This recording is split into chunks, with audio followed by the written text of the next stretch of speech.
Hello बच्चों, मैं अग्रवाल रुचि राजस्थान सरकार और वेदांता के CSR इनिशिएटिव ई कक्षा में आपका स्वागत करती हूं, जिसके टेक्निकल पार्टनर है मिशन ज्ञान। बच्चों, पिछले वीडियो में हमने वस्तुनिष्ठ और अति लघुत्रात्मक प्रश्नों का हल देखा था और आज के इस वीडियो में हम देखेंगे लघुत्रात्मक और निबंधात्मक प्रश्नों का हल। तो मैंने आपको जैसे बताया था कि पूरा चैप्टर रिवाइज कर लेना, ताकि कि आपको जब मैं हल समझाऊं तो आप उसको आसानी से देख सकें। ठीक है बच्चों, तो आइए सॉल्व करते हैं पहले लघुत्रात्मक प्रश्न। पहला प्रश्न है, व्यष्टि अर्थशास्त्र के अध्ययन का प्रमुख क्षेत्र बताइए।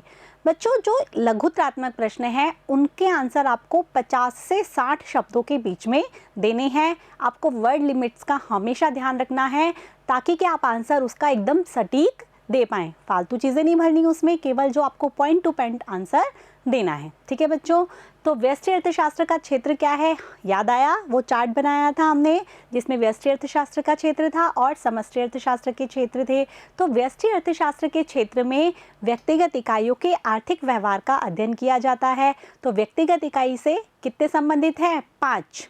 उत्पादन, उपभोग, विनिमय, वितरण और आर्थिक कल्याण। तो ये जो 5 क्षेत्र हैं वो व्यष्टि अर्थशास्त्र से संबंधित है। तो इसी प्रकार इसका आंसर आपको लिखना है कि व्यष्टि अर्थशास्त्र में उन समस्त सिद्धांतों और नियमों का अध्ययन किया जाता है जो सीमांत विश्लेषण और व्यक्तिगत इकाइयों पर आधारित होते हैं। और इस पे किस किस का अध्ययन किया जाता है? उपभोग का, उत्पादन का, वस्तु कीमत, साधन कीमत आदि।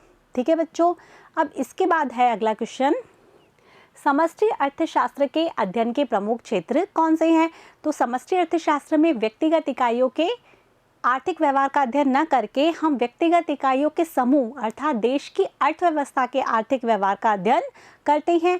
तो इसमें हम क्या देखते हैं कि संपूर्ण देश में कुल बचत कितनी है, कुल विनियोग कितना है। हमने बात की थी अभी वस्तुनिष्ठ प्रश्न में भी कि बचत, विनियोग, राष्ट्रीय आय, रोजगार का स्तर, आर्थिक विकास और उसमें होने वाले उतार चढ़ाव। तो ये सारे क्या हो गए? समष्टि अर्थशास्त्र के अध्ययन के प्रमुख बिंदु, या हम इसे कह सकते हैं समष्टि अर्थशास्त्र का क्षेत्र। तो देखिए इसका आंसर किस प्रकार लिखना है आपको कि समष्टि अर्थशास्त्र में अध्ययन व्यापक और समग्र स्तर के संदर्भ में किया जाता है। समष्टि अर्थशास्त्र के अंतर्गत राष्ट्रीय आय के स्तर, रोजगार के स्तर, देश में बचत का स्तर, देश में विनियोग का स्तर, सामान्य कीमत का स्तर, आर्थिक वृद्धि और विकास में उतार चढ़ाव आदि का अध्ययन किया जाता है। ठीक है बच्चों, अब अगला प्रश्न देखते हैं कि व्यष्टि अर्थशास्त्र के प्रकार। तो हमने देखा था कि समय तत्व के आधार पर स्थैतिक, प्राविगिक, तुलनात्मक 3 प्रकार थे। तो व्यष्टि के कौन कौन से हो गए? व्यष्टिगत, स्थैतिक, व्यष्टिगत, तुलनात्मक और व्यष्टिगत प्राविगिक। तो स्थैतिक मतलब आर्थिक चरों की स्थिर अवस्था में जब व्यष्टिगत अध्ययन होता है, और व्यष्टिगत प्राविगिक यानी कि आर्थिक चरों की गतिशील अवस्था में जब व्यष्टिगत अध्ययन होता है, और व्यष्टिगत तुलनात्मक मतलब जब 2 समय बिंदुओं की क्या की जाती है? तुलना की जाती है, उसका व्यष्टिगत अध्ययन कहलाता है व्यष्टिगत तुलनात्मक। तो यही चीज़ आपको इसके अंदर डिफाइन करनी है। व्यष्टिगत स्थैतिक आप कर देंगे कि जब हम कीमत एक कारक को स्थिर रखते हैं, जैसे कि कीमत को स्थिर रखा हमने मांग का अध्ययन करने में।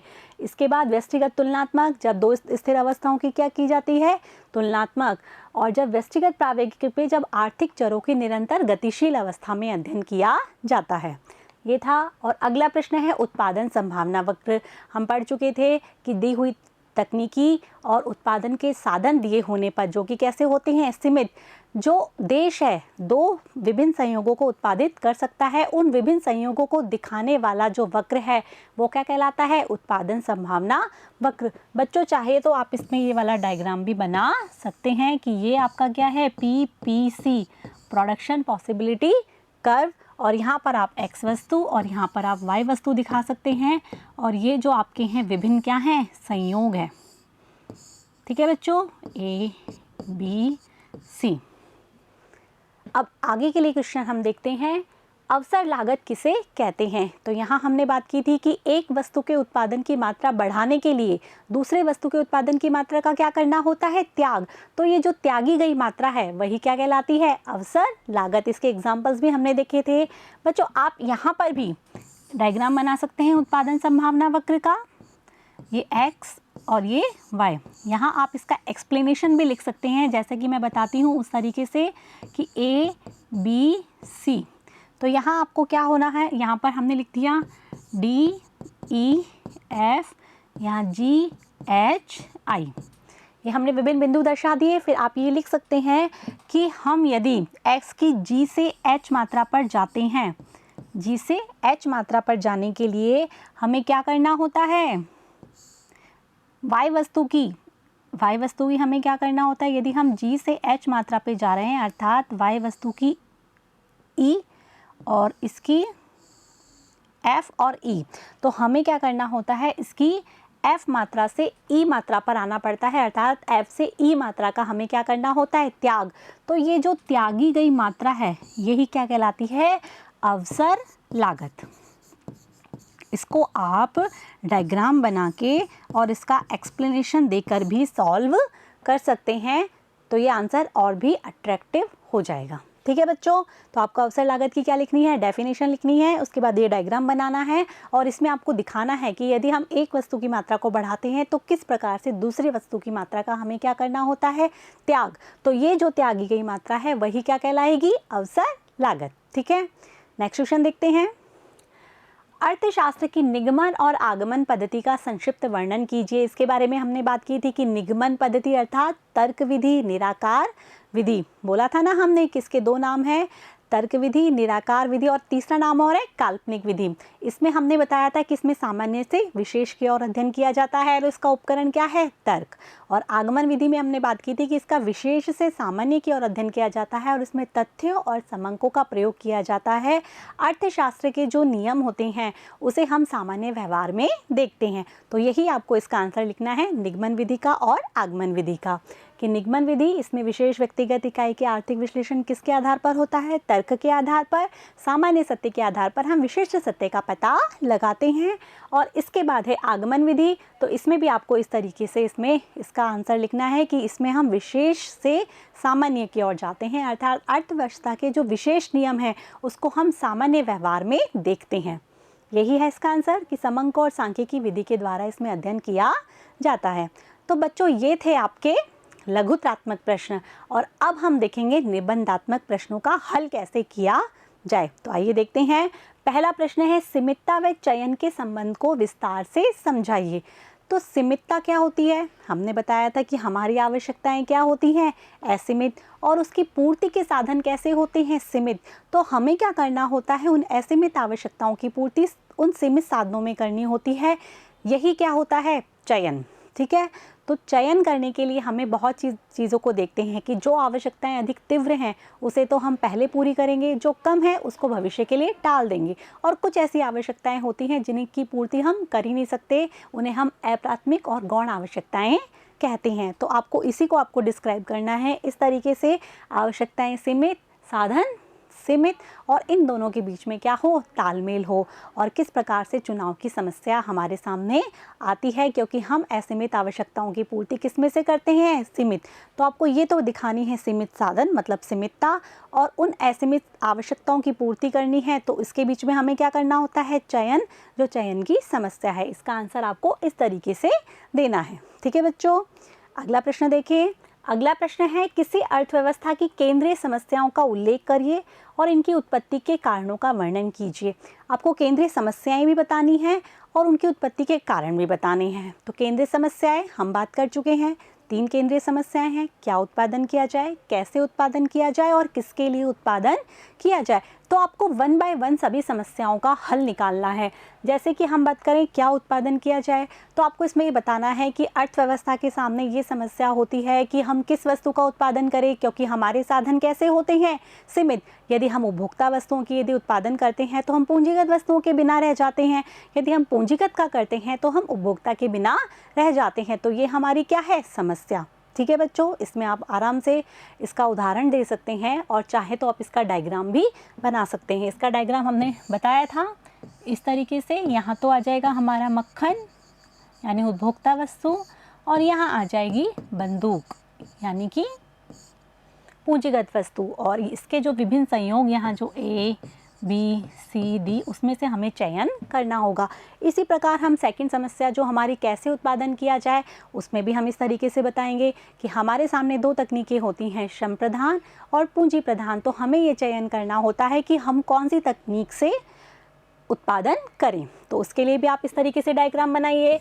ये हम उत्पादन संभावना वक्र, यहाँ श्रम प्रधान और यहाँ पूंजी प्रधान, ठीक है बच्चों। और यहाँ पर हमको इसमें विभिन्न संयोग दिखाने हैं ए बी सी और बताना है इनमें से किस बिंदु पर हम चयन करें। तीसरी समस्या है किसके लिए उत्पादन करें, तो उसके लिए भी हम इस तरीके से डायग्राम बना सकते हैं। यहाँ दिखा देंगे हम धनी वर्ग, क्योंकि समाज में विभिन्न वर्ग पाए जाते हैं, और ये हो गए निर्धन। तो हम इनमें से ए बी सी किस वस्तु का या किस बिंदु का चुनाव करें, तो इन तीनों को आपको इस तरीके से बताना है। इसके बाद क्वेश्चन में है इनकी उत्पत्ति के कारण। उत्पत्ति के कारण वही है जो हमने बात की थी कि आवश्यकताएं होती हैं असीमित, साधन होते हैं सीमित, और उन असीमित आवश्यकताओं सीमित साधनों के बीच हमें क्या रखना पड़ता है, तालमेल। तो ये हो गए इसकी उत्पत्ति के कारण, ठीक है बच्चों। तो इस प्रकार से आपको बताना है। इसके अलावा आपको उत्पादन के जो अन्य समस्याएं हैं उसका उल्लेख भी आप कर सकते हैं।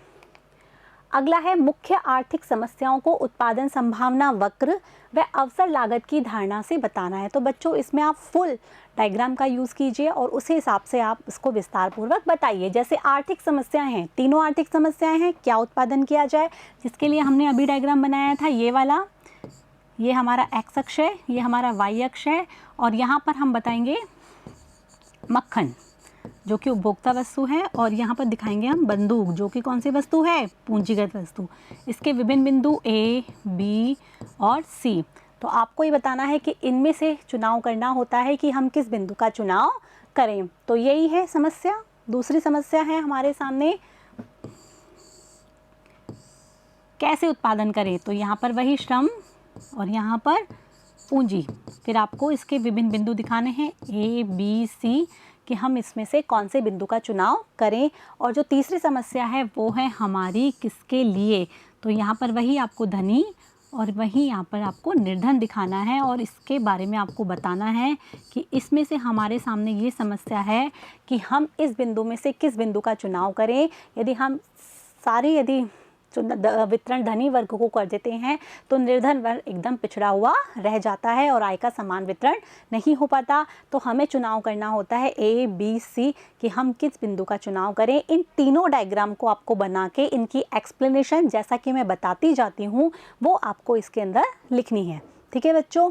क्योंकि इसकी जो एक्सप्लेनेशन है वो बहुत इंपॉर्टेंट होती है। सिर्फ डायग्राम बनाने से कुछ नहीं होता, आपको उसका पूरा एक्सप्लेनेशन देना होगा कि एक्स अक्ष पे क्या लिखा जाएगा, वाई अक्ष पे क्या लिखा जाएगा, ये डायग्राम पूरा क्या बताता है। और डायग्राम जो भी बनाते हैं आप उसमें प्रॉपरली सब चीज़ अंकित जरूर करें। सिर्फ डायग्राम बना के नहीं छोड़ना है कि आपने उत्पादन संभावना वक्र बनाया और उसको छोड़ दिया, ऐसा नहीं। जहाँ धनी लिखना है वहाँ धनी लिखेंगे, जहाँ निर्धन लिखना है वहाँ निर्धन लिखेंगे, उसको पूरा पॉइंट आउट आप करेंगे, ठीक है बच्चों। अब इसके बाद हमारी है अवसर लागत की धारणा। हमने अभी बात की थी अवसर लागत की धारणा वाला। तो वही उत्पादन संभावना वक्र आपको बनाना है और इसके विभिन्न पॉइंट दर्शाने हैं कि ए बी सी, यहाँ एक्स और ये वाई, ये ए, ये बी और ये सी, और हमने बात की थी अभी D E F G H I. तो हमने कहा था कि जी से एच पे जाने पर, ये मात्रा बढ़ाने पर हमें क्या करना पड़ता है, इस मात्रा का त्याग करना पड़ता है। तो आपको इस टाइप से डायग्राम बनाना है और उसकी एक्सप्लेनेशन देखनी है। यदि आपको एक्सप्लेनेशन देखनी है तो आप बुक को भी देख सकते हैं। बुक में आपकी बहुत अच्छे से एक्सप्लेनेशन को समझाया गया है ताकि कि आप गलती कम से कम कर पाएंगी, ठीक है बच्चों। तो ये था इसका आंसर। अब अगला प्रश्न है आर्थिक विश्लेषण की प्रमुख मान्यताएं। मान्यताओं की हमने बात की थी कि मान्यताएं कुछ आवश्यक बातें, दशाएं और शर्तें होती हैं जो भी किसी भी सिद्धांत के सफल होने के लिए पूरा होना उनका जरूरी है, जिन्हें कि दिया हुआ मान लिया जाता है। और हमारे अर्थशास्त्र में कौन कौन सी मान्यताएं होती हैं कि अन्य बातें समान रहे, कि जैसे हमने मांग के नियम की बात की थी कि हम कीमत और मांग मात्रा का संबंध देखते हैं। अन्य बातें जैसे कि उपभोक्ता की आय, रुचि, फैशन, अन्य वस्तुओं की कीमतें, उसको हम क्या रख देते हैं, स्थिर रख देते हैं। दूसरा है आर्थिक इकाई की विवेकशीलता, कि क्या होना चाहिए, जो हमारा जो आर्थिक इकाई है जो कि अधिकतर कौन होता है, मनुष्य, वो कैसा होता है, विवेकशील, जो कि क्या करना चाहता है, अपनी संतुष्टि को अधिकतम करना चाहता है। यदि वो उत्पादक है तो वो अपने लाभ को अधिकतम करना चाहता है। तीसरी है आर्थिक मानव, अर्थात मनुष्य का अर्थ से संबंधित क्या व्यवहार है उसका अध्ययन हम इसमें करते हैं। और जब भी हम इसमें अध्ययन करते हैं तब हम संतुलन से करते हैं, फिर उसमें होने वाले परिवर्तन को देखते हैं। इसके अलावा अर्थशास्त्र का अन्य राजनीतिक, आर्थिक और सामाजिक संस्थाओं से क्या संबंध है उसको भी देखते हैं, और जीव विज्ञान और भूगोल से संबंध। तो इस प्रकार से आपको आर्थिक विश्लेषण की मान्यताएं लिख के इनका डिस्क्रिप्शन देना है। ठीक है बच्चों। इसके बाद है व्यष्टि और समष्टि में अंतर। ये क्वेश्चन तो बहुत इंपॉर्टेंट है ही, साथ में बहुत इंटरेस्टिंग भी है और इजी भी है कि आपको एक साइड व्यष्टि अर्थशास्त्र और एक साइड समष्टि अर्थशास्त्र का कॉलम बनाना है। फिर आपको ये लिखना है कि हमारे जो अंतर का आधार क्या है। जैसे कि हम इसमें लिखते हैं कि अध्ययन की इकाई, इसमें एक व्यक्ति का और इसमें संपूर्ण देश का। इसमें मान्यता क्या होती है कि पूर्ण प्रतियोगिता और रोजगार, सरकार का दखल नहीं, और स्वतंत्र कीमत तंत्र। और इसमें उत्पादन के साधनों का जो वितरण है वो पहले से ही निर्धारित होता है। उद्देश्य क्या है, संसाधनों का अधिकतम वितरण। इसमें उत्पादकता का विस्तार और पूर्ण रोजगार। इसमें संतुलन कैसा होता है, आंशिक, और इसमें कैसा होता है, सामान्य। हम पहले ही बात कर चुके हैं इसके बारे में डिटेल में कि किस तरीके से ये दोनों अंतर होते हैं। ठीक है बच्चों, कि अगला अंतर देखते हैं हम इसमें। 5वां है उपकरण है इसके अध्ययन की इकाई, और व्यष्टि अर्थशास्त्र में क्या है, कीमत है उपकरण, और इसमें है राष्ट्रीय आय। इसके जो विरोधाभास क्या होता है कि व्यष्टि के लिए तो बचत अच्छी होती है लेकिन समष्टि के लिए बचत अच्छी नहीं होती है। परिवर्तन, इसमें जो व्यष्टि में परिवर्तन है वो समष्टि यदि स्थिर है तब भी हो जाएंगे, और समष्टि में जो परिवर्तन होते हैं वो व्यष्टि से प्रभावित नहीं होते। अध्ययन की स्थिति, इसका अध्ययन हम जब करेंगे जब इकाइयाँ किस में हो, संतुलन में, और इसका अध्ययन हम जब करेंगे जब इकाइयाँ किस में हो, असंतुलन में। ठीक है बच्चों, तो इस प्रकार से आपको 4 ये और 4 ये 8 अंतर आपको व्यष्टि और समष्टि में पूरे अच्छे तरीके से दिखाने हैं, बकायदा अच्छी तरीके से कॉलम बना के। ठीक है बच्चों, अगला प्रश्न देखते हैं। अगला प्रश्न है कि विस्तार पूर्वक समझाइए कि अर्थशास्त्र विज्ञान व कला दोनों हैं। तो यहाँ आपको बताना है कि पहले हमने जैसे कि बात की थी पढ़ते वक्त कि क्या अर्थशास्त्र विज्ञान है, तो हमें दिखाना है कि विज्ञान की परिभाषा क्या है, कि विज्ञान वह अध्ययन है जो कि क्रमबद्ध होता है, तथ्यपरक होता है और तार्किक होता है। फिर किस तरह से अर्थशास्त्र विज्ञान है, क्योंकि अर्थशास्त्र के नियम किस में ढूंढे जाते हैं, मानव के व्यवहार में। फिर आपको उसके सारे पॉइंट्स दिखाने हैं, जैसा कि इसमें दिखा रखा है कि वैज्ञानिक है क्योंकि इसे मानव के व्यवहार में देखा जाता है, जैसे कि मांग का नियम, पूर्ति का नियम, लगान के सिद्धांत, मजदूरी के सिद्धांत। इसके बाद आपको बताना है कि अर्थशास्त्र की अध्ययन पद्धति कैसी होती है, तार्किक निगमन विधि के आधार पर। फिर आपको बताना है कि अर्थशास्त्र की अध्ययन पद्धति कैसी होती है, तथ्यात्मक आगमन विधि के आधार पर। ये तो हो गया आपका अर्थशास्त्र विज्ञान है। फिर आपको दिखाना है कला। तो कला बताओगे कि सर्वोत्तम जो तकनीक होती है या तरीका होता है किसी भी कार्य को करने का, वो क्या कहलाता है, कला। अब अर्थशास्त्र कला कैसे है, क्योंकि इसमें हम आदर्श मूलक अर्थशास्त्र की प्राप्ति किसके द्वारा करते हैं, यथार्थ मूलक अर्थशास्त्र के द्वारा। क्या होना चाहिए की प्राप्ति क्या है के आधार पर करते हैं, और इसमें हम आर्थिक नियमों और सिद्धांतों का प्रयोग कर हम ये पता करते हैं कि आर्थिक समस्याएं किस प्रकार दूर की जाएं, जैसे कि गरीबी दूर करना, अधिकतम उत्पादन प्राप्त करना, अधिकतम संतुष्टि करना। ठीक है बच्चों, तो ये थे आपके निबंधात्मक प्रश्न। मैं आशा करती हूँ कि आपको समझ में आया होगा कि हमें किस तरीके से निबंधात्मक प्रश्नों का हल करना है और किस प्रकार से हमें लघुत्तरात्मक प्रश्नों का हल करना है। अब आगे के वीडियो में हम पढ़ेंगे हमारी किताब का दूसरा चैप्टर, जिसका कि नाम है उपभोक्ता संतुलन। और उस उपभोक्ता संतुलन चैप्टर में हम उपयोगिता विश्लेषण के बारे में बात करेंगे कि उपयोगिता को कितने भागों में बांटा गया है और उनके बीच में क्या संबंध है। इसके बाद हम उपयोगिता से आधारित जो नियम हैं उनका अध्ययन करेंगे। Thank you.